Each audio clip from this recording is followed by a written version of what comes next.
The dough is a cool. Cut into pieces according to taste. Heat the oil. While waiting for the oil to heat, coat the dough with wet flour and coat again with breadcrumbs.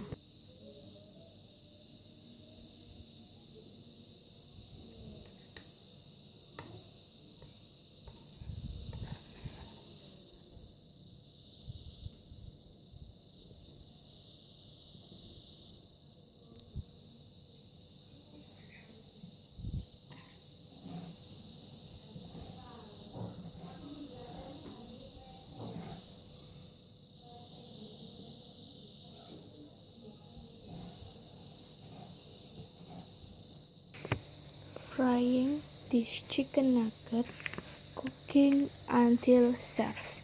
Bye. Thank you for the watching.